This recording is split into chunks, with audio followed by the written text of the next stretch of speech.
The tallest stone of the circle was cleft with a vertical split dividing the two massive pieces. Oddly, the pieces had been drawn apart by some means. Though you could see that the facing surfaces matched, they were separated by a gap of 2 or 3 feet. There was a deep humming noise coming from somewhere near at hand. I thought there might be a beehive lodged in some crevice of the rock, and placed a hand on the stone in order to lean into the cleft. The stone screamed. I backed away as fast as I could, moving so quickly that I tripped on the short turf and sat down hard. I stared at the stone, sweating. I had never heard such a sound from anything living. There is no way to describe it, except to say that it was the sort of scream you might expect from a stone. It was horrible. The other stones began to shout. There was a noise of battle and the cries of dying men and shattered horses. I shook my head violently to clear it, but the noise went on. I stumbled to my feet and staggered toward the edge of the circle. The sounds were all around me, making my teeth ache and my head spin. My vision began to blur. I do not know now whether I went toward the cleft in the main stone or whether it was accidental, a blind drifting through the fog of noise.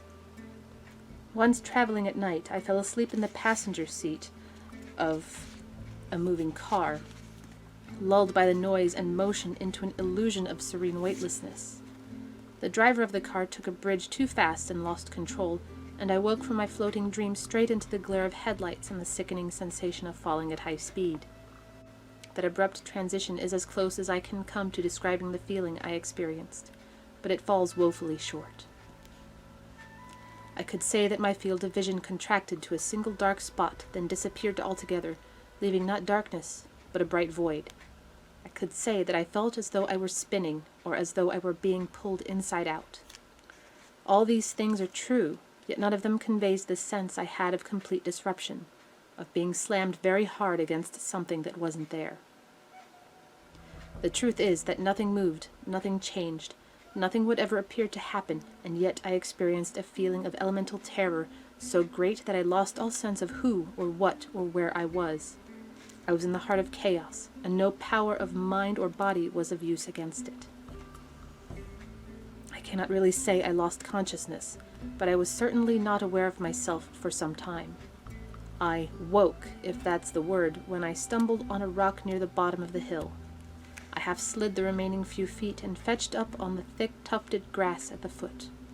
I felt sick and dizzy. I crawled toward a stand of oak saplings and leaned against one to steady myself.